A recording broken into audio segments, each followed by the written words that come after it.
E aí, tudo bem? Se a preparação para concursos faz parte do seu dia a dia, com certeza nomes como Marx, Durkheim e Weber já apareceram nos seus estudos, principalmente em sociologia da educação.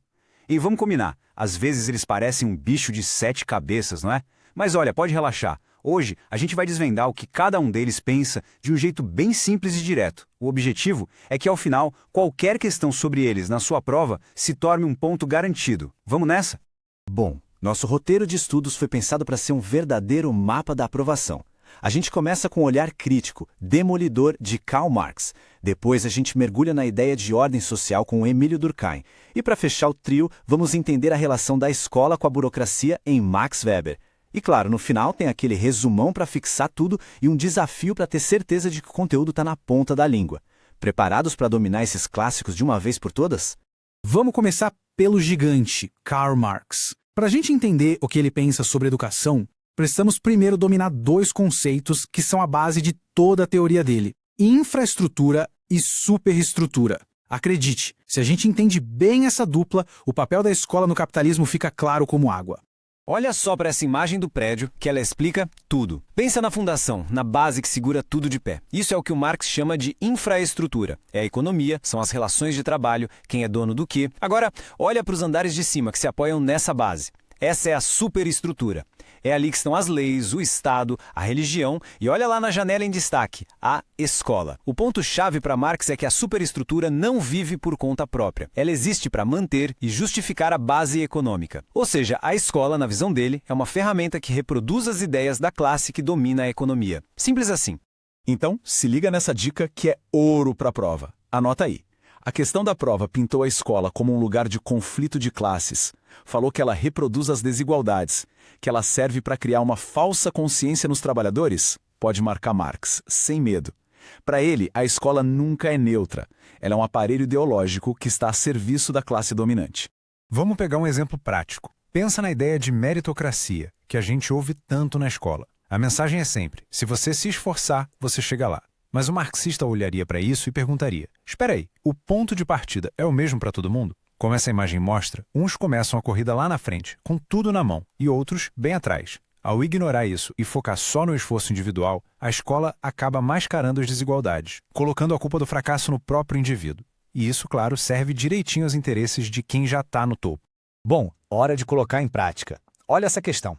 O enunciado já entregou de bandeja, né? Falou em superestrutura de controle, já sabemos que o assunto é Marx. Mas atenção, a banca quer a exceção, ou seja, a alternativa incorreta. Leiam com atenção cada uma delas. Vamos analisar juntos. A letra A, sobre a escola ser um aparelho ideológico, está perfeita. É exatamente o que vimos. A B diz que para mudar a educação precisa mudar a economia primeiro, ou seja, superestrutura depende da infraestrutura. Certíssimo para Marx. A D, sobre educação pública e universal, era uma bandeira que o Marx defendia. Agora, olha a letra C. Educação desvinculada do trabalho produtivo. Opa! Aqui está o erro. Marx defendia justamente o contrário. A união entre ensino e trabalho produtivo, o que ele chamava de educação politécnica. A pegadinha da banca estava nessa palavrinha, desvinculada. Agora, vamos virar a chave 180 graus. Se para Marx a escola é um campo de batalha, para Emílio Durkheim ela é a grande fábrica da ordem, da coesão social. A gente sai do território do conflito e entra no território da harmonia.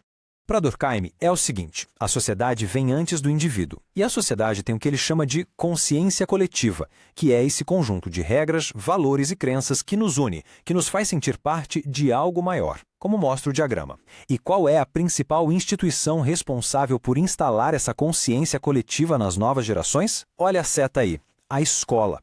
Para Durkheim, a educação pega aquele ser individual, meio egoísta, e o transforma num ser social, que entende seu lugar e colabora para manter a harmonia do todo. E aqui vai aquela dica matadora para as provas.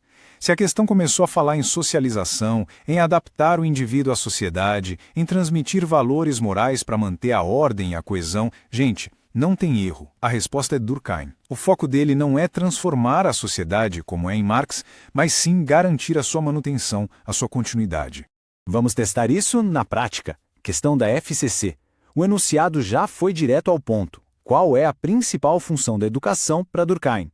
Dê uma olhada nas alternativas e procure por aquelas palavras-chave que a gente acabou de ver. Vamos resolver juntos por eliminação. Letra A. Focar no indivíduo? Não, Durkheim é sobre o coletivo. Letra C. Falou em racionalização? Isso tem cheiro de Weber, que a gente já vai ver. Letra E. Consciência crítica? Acabamos de ver, isso é papo de Marx. Letra D. Pluralidade, experiências diversas? Não, Durkheim quer padronização para garantir a união. O que sobrou? A letra B. Linda e correta. Promover a coesão social por meio da padronização de valores e normas. É a definição perfeita do pensamento dele.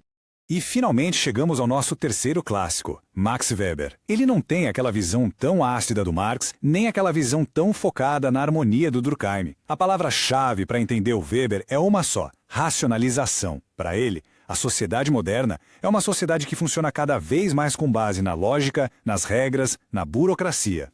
Weber mostra que a forma como o poder é exercido mudou ao longo do tempo. Antes tinha a dominação tradicional, baseada no costume e tipo a de um rei. Depois a carismática, baseada na admiração por um grande líder. E hoje, na sociedade moderna, o que vale é a dominação racional legal, baseada em leis, em regras impessoais. E o que faz essa engrenagem toda funcionar? A burocracia. E do que a burocracia precisa para funcionar? De especialistas, de técnicos. E onde essas pessoas são formadas? Exatamente na escola. Olha, essa imagem aqui resume a vida de muita gente, especialmente de quem está estudando para concurso, não é verdade? Esse caminho, escola, depois universidade, depois o concurso público para chegar num cargo. É o exemplo perfeito da teoria de Weber. A educação se transforma num meio para a gente conseguir qualificações, diplomas, que são as credenciais que abrem as portas da estrutura burocrática. O próprio concurso, que é um processo racional, impessoal, para selecionar o especialista mais apto, é a mais pura tradução do pensamento weberiano. Muito bem, passamos pelos 3 gigantes da sociologia. Agora, para a gente consolidar tudo o que vimos, vamos fazer uma revisão super rápida e, logo em seguida, um último desafio para ter certeza de que o assunto foi dominado. Preparados para a reta final? Vamos lá! Tira um print dessa tela agora. Sério, isso aqui é o seu mapa do tesouro. Resolve 90% das questões sobre os clássicos. É simples. Olha só. Associou com crítica e conflito? É Marx. Associou com função, ordem e coesão social? É Durkheim. E se falou em racionalização, formação do especialista para a burocracia? É Weber. Com esse quadro na cabeça, fica muito mais fácil decifrar o que a banca está querendo. E para fechar, o desafio final, para ver se tudo fez sentido. A gente tem 2 visões na questão. A primeira, a escola serve para adequar os indivíduos às normas e garantir a harmonia social. A segunda, a escola serve para perpetuar as desigualdades econômicas. Agora é só associar cada visão a um pensador. Qual é a alternativa correta? Pense com calma. E a resposta correta é... letra B, com certeza. Falou em harmonia social? Isso grita Durkheim. Falou em perpetuar desigualdades econômicas? É a cara do Marx. Como a questão pediu na ordem, respectivamente, a sequência é Durkheim e depois Marx. Se você acertou, parabéns! Sinal de que a lógica de cada autor ficou bem clara. E é isso. Agora, com certeza, você tem as ferramentas necessárias para diferenciar Marx, Durkheim e Weber em qualquer prova. Lembre-se sempre da lógica central. Marx vê conflito, Durkheim vê coesão e Weber vê a formação para a burocracia. Entender isso é a chave para o sucesso. Continue firme nos estudos e a gente se vê na próxima análise. Até lá!